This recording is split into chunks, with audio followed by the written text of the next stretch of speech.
Shalom Ubracha, poursuivons avec la 4e Mishnah du 5e Perek. Asara Nissim.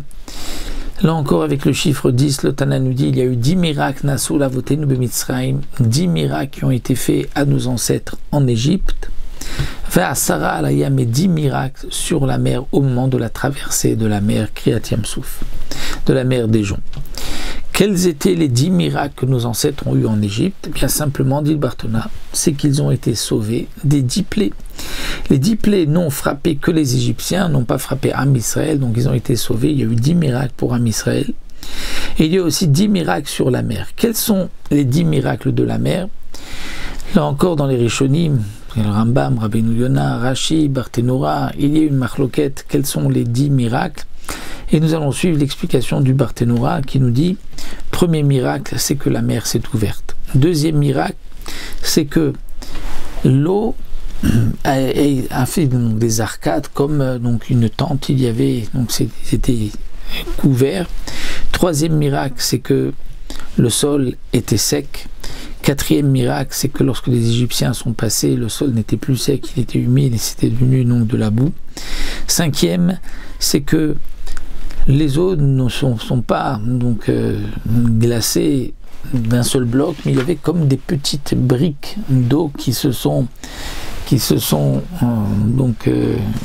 glacées, qui ont durci. Et en quoi c'était un miracle particulier? C'est parce que les Béni Israël pourraient avoir peur, disent les Mefarshim, que lorsqu'ils voient donc cette eau, dire mais peut-être que d'un coup tout va fondre.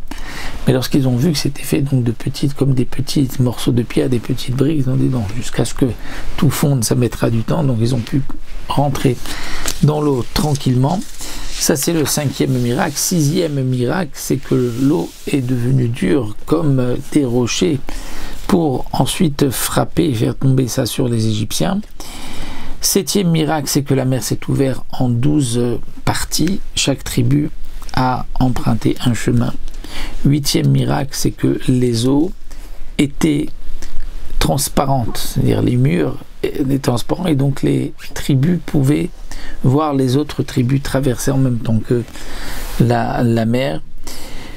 Neuvième miracle, c'est que les eaux qui étaient donc sont devenues de la glace, il y avait de l'eau douce qu'on pouvait boire. Et le 10e miracle, c'est qu'une fois qu'ils avaient fini de boire, eh bien ces eaux sont redevenues dures avant même donc de retomber comme un petit jet. Et une fois qu'ils ont terminé de boire, le jet s'est arrêté, l'eau était redevenue de la glace. Donc ça, ce sont les 10 miracles. Il y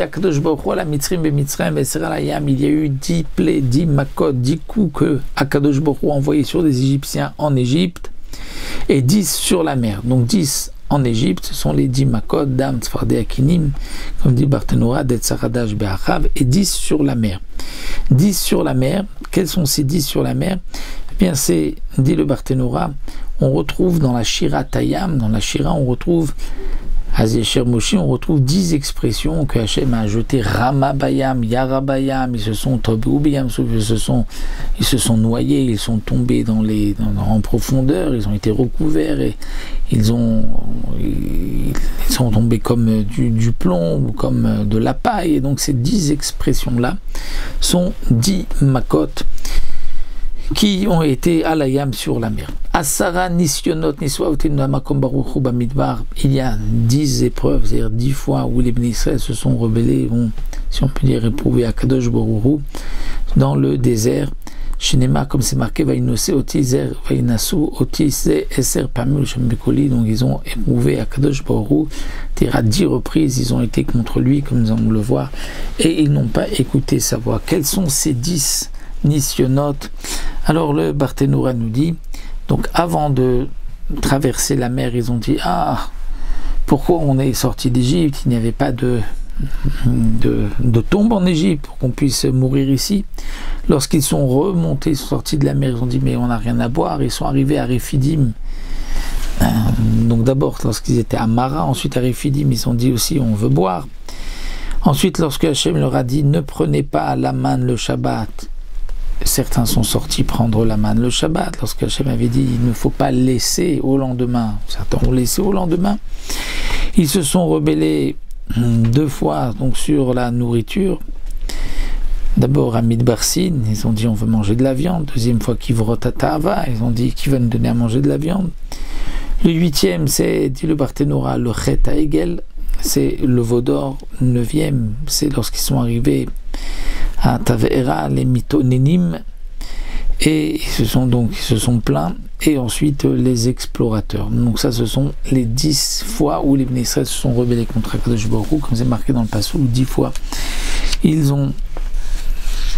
se sont révoltés et ils n'ont pas écouté la voix d'Akadosh Baruch Hu.